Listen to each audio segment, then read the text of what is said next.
माँ ने अपने होने वाले दामाद को बस एक नजर देखा और डर के मारे उसका दिल लगभग धड़कना बंद हो गया था। बार बार पक्का करने के बाद कि यही वो बॉयफ्रेंड है जिसे बेटी लाई है, महिला पूरी तरह से घबरा गई। वो ठीक से बात भी नहीं कर पा रही थी क्योंकि सिर्फ उसे ही पता था कि उसका इस होने वाले दामाद के साथ एक शर्मनाक अतीत रह चुका है। दरअसल 3 दिन पहले जब माइक अकेला बार में शराब पी रहा था, तब उसने अचानक पास में लाल कपड़ों में बैठी एक खूबसूरत लड़की को देखा। उसका सुंदर चेहरा और परफेक्ट फिगर देखकर माइक के मन में गलत ख्याल आने लगे। उसके करीब जाने के लिए नशे में धुत माइक बिना कुछ सोचे उस औरत के पास चला गया और फिर अपनी चिकनी चुपड़ी बातों से कुछ ही मिनटों में उसने उसे अपनी बातों में फंसा लिया। उस वक्त उसने सपने में भी नहीं सोचा था कि ये औरत कोई और नहीं बल्कि उसकी होने वाली सास है। शराब के नशे में उन दोनों की बातें और भी ज्यादा खुलने लगी और फिर वो हुआ जो उन्हें नहीं करना चाहिए था। किसी ने नहीं सोचा था कि सिर्फ 3 दिन बाद वो दोनों इस तरह से दोबारा मिलेंगे। तुम क्या कर रहे हो? तुमने कहा था कि तुम्हारा तलाक हो चुका है। तुम मेरी बेटी के साथ क्या कर रहे हो? तुम्हारी बेटी? तुम्हारी बेटी? तुम्हारा मतलब है कि उस वक्त बार में मेरे पूरे शरीर पर खून था। दोनों अभी बात कर ही रहे थे कि बेटी अचानक वहां आ गई। लॉरा इस होने वाले दामाद को तुरंत भगाना चाहती थी, लेकिन बेटी को शक न हो इसलिए उसे मजबूरन माइक को साथ खाना खाने के लिए रोकना पड़ा। हेलो दोस्तों, आप सभी का स्वागत है। आज हम फिल्म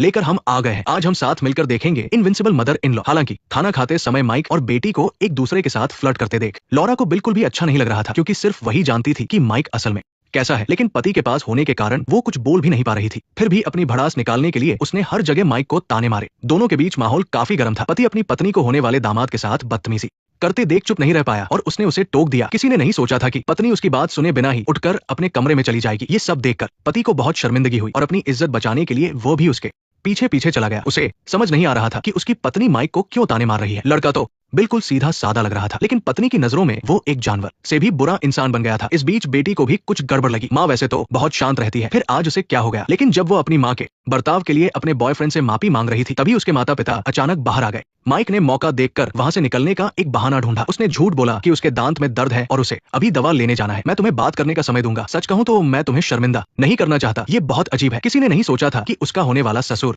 उसे खुद दवा दिलाने ले जाने की जिद करेगा। अपनी चोरी छुपाए रखने के लिए माइक को मजबूरन ससुर की गाड़ी में बैठना पड़ा। जल्द ही दोनों दवा लेकर घर लौट आए, लेकिन जब उसे लगा कि अब वो घर जा सकता है, तब उसकी गर्लफ्रेंड ने उसे रात रुकने की जिद की। माइक ने मना करने की सोची ही थी कि उसके ससुर ने भी उसे रोक लिया। इस तरह माइक को मजबूरन वही रुकना पड़ा। लेकिन आधी रात को जब होने वाली सास माइक का दरवाजा खटखटाने ही वाली थी कि अचानक माइक को पहले से ही पता था कि सास उसके पास आएगी, इसलिए वो जानबूझकर वॉशरूम चला गया था। आधी रात को सास के आने का मकसद सिर्फ उससे माफी मांगना था, क्योंकि उसका मानना था कि इस रिश्ते के लिए सिर्फ उसे दोषी नहीं ठहराया जा सकता। इसलिए वो आधी रात को माइक से माफी मांगने आई। मनोविज्ञान में गिल्ट रिलीज नाम की एक चीज होती है। जब कोई इंसान गलती करता है और उसे सुधार नहीं पाता, तो अपराध बोध एक बोझ की तरह सीने पर भारी रहता है और उसे बेचैन कर देता है। लॉरा ने दिन भर माइक को ताने मारे। ये सिर्फ उसका गुस्सा था, लेकिन असल में वह गुस्से से अपना अपराध बोझ छुपा रही थी। लेकिन आधी रात को वो टूट गई। सास को इस तरह परेशान देखकर माइक को उस पर दया आ गई। उसने कहा कि उस रात की बात सिर्फ उन्हें पता है। अगर वे किसी को नहीं बताएंगे तो किसी तीसरे को पता नहीं चलेगा। जब किसी को पता नहीं चलेगा तो ससुर को